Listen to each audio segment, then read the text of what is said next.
Kuna tabia moja ambayo naiona inaendelea. Tunaenda kwenye mashindano ya Shimiwi, asubuhi tunakwenda kwenye viwanja mbalimbali vya Bonanza. Ikifika saa 4 tunarudi kwenye maeneo yetu ya kupumzika, tunaanza kuingia kwenye ulevi.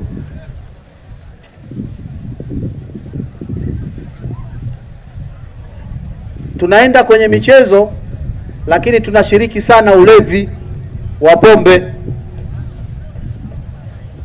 Sina uhakika kama hili jambo liko sahihi kiafya. Kimaadili najua lipo sahihi, ila kiafya sina uhakika, kwa sababu sio mtaalamu sana kwenye eneo hilo, lakini haipendezi.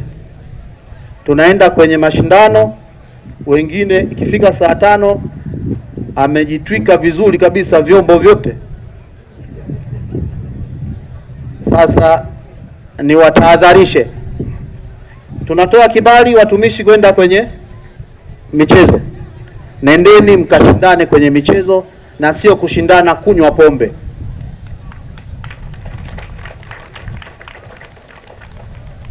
Hatukatai muda wako wa starehe zako, lakini isiwe muda ambao tunatarajia utakuwa kwenye viwanja au ule muda ambao wewe ungekuwa ofisini. Na niwaombe viongozi wa vilabu hivi kusimamia sana maadili, kwa sababu wengine baadhi yao ndio wanaoanza kuonyesha hizo njia ambazo sio sahihi. Sasa mwenyekiti pamoja na katibu, siwaambii kwamba nitafanyaje, lakini mnajua serikali ina mkono mrefu, ina macho mengi. Tutafuatilia huko mliko na tutapata taarifa zenu kwamba mchezaji fulani mzuri sana akiwa uwanjani, lakini akitoka uwanjani vyombo vyote vinakuwa kichwani.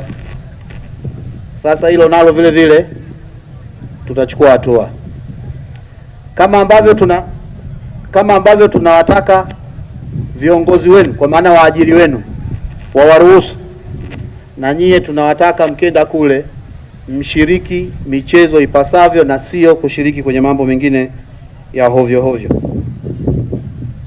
Ndugu wana michezo, ni imani yangu kwamba maelezo haya kwangu mimi naona mengi sana niliyoyatoa yameeleweka na yamesikika vizuri.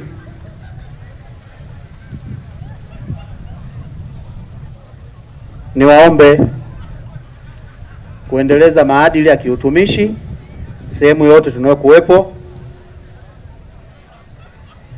Haipendezi kumwona mtumishi wa umma ameenda kwenye michezo alafu kavaa kinjungaiko ambacho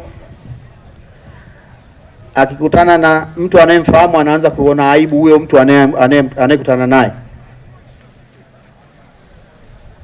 Hilo nalo tunalifuatilia vile vile, msikae hivi hivi.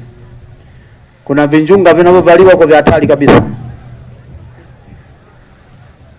Tunaenda kwenye michezo, iko kinjunga kina kazi gani? Tunaenda kwenye michezo,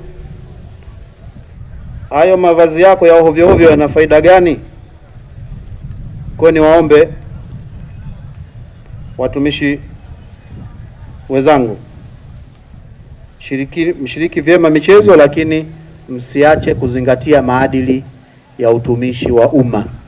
Nyinyi ni kioo kwenye jamii, na popote mtakapokuwepo mnatazama kama watumishi wa umma. Haitopendeza kule Kilimanjaro, yani mtakapokuwepo sema wamekuja watumishi wa umma hatari kabisa.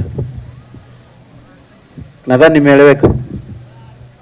Viongozi wetu mahali pa kazi wamehamasika sana na wanapenda michezo pamoja na kufanya mazoezi. Kwa niaba ya kamati ya utendaji ya Shimiwi, naomba nitumie fursa hii kuwaomba waendelee kufanya mazoezi, kwa kuwa mazoezi na kushiriki michezo ni jambo muhimu kwa afya zetu. Inatuwezesha kuwa na afya nzuri, lakini pia inatuwezesha kutekeleza majukumu yetu tukiwa kama watumishi wa umma.